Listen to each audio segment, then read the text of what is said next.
Perkenalkan, saya Kristabel Sesau, mahasiswa tingkat 1 semester 2, Prodi Sarjana Terapan Keperawatan ditambah Profesi Nurse, Poltekkes Kemenkes Manado. Dengan ini memenuhi tugas mata kuliah Komunikasi dalam Keperawatan, yaitu 4 fase dalam komunikasi terapeutik. Di dalam komunikasi terapeutik terdapat 4 fase. Yang pertama, fase prainteraksi, yang kedua, fase interaksi, yang ketiga, tahap kerja, dan yang keempat yaitu fase terminasi. Kita masuk pada yang pertama, yaitu fase prainteraksi. Apa sih itu fase prainteraksi? Jadi fase prainteraksi itu adalah fase di mana kita belum melakukan kontak sama sekali dengan pasien atau bertemu dengan pasien. Jadi pada fase ini kita sudah mempersiapkan segala sesuatunya sehingga pada saat bertemu dengan pasien kita sudah siap berhadapan dengan pasien. Apa saja sih hal yang harus dipersiapkan dalam fase prainteraksi ini? Yang pertama yaitu fase persiapan diri. Sebelum kita bertemu dengan pasien kita terlebih dahulu harus mempersiapkan diri kita.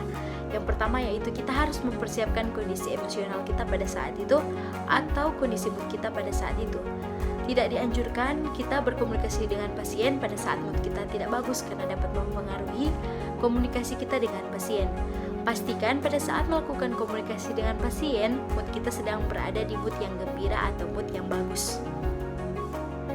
Dalam mempersiapkan diri kita juga harus mempersiapkan apa yang menjadi kelebihan teman-teman atau mengeksplor apa yang menjadi kelebihan kita masing-masing dan apa yang menjadi kelemahan kita setiap masing-masing. Jadi pada saat kita bertemu dengan pasien itu, kita dapat mengkoreksi atau mengeksplor apa yang menjadi kelebihan dan kelemahan kita masing-masing. Yang kedua adalah persiapan materi komunikasi. Materi komunikasi ini merupakan bagian yang sangat penting. Mengapa demikian? Karena pada saat kita melakukan komunikasi dengan pasien, biasanya kita sering melupakan apa tujuan komunikasi kita atau apa materi komunikasi kita. Jadi materi ini sangat dipentingkan dalam melakukan komunikasi terapeutik.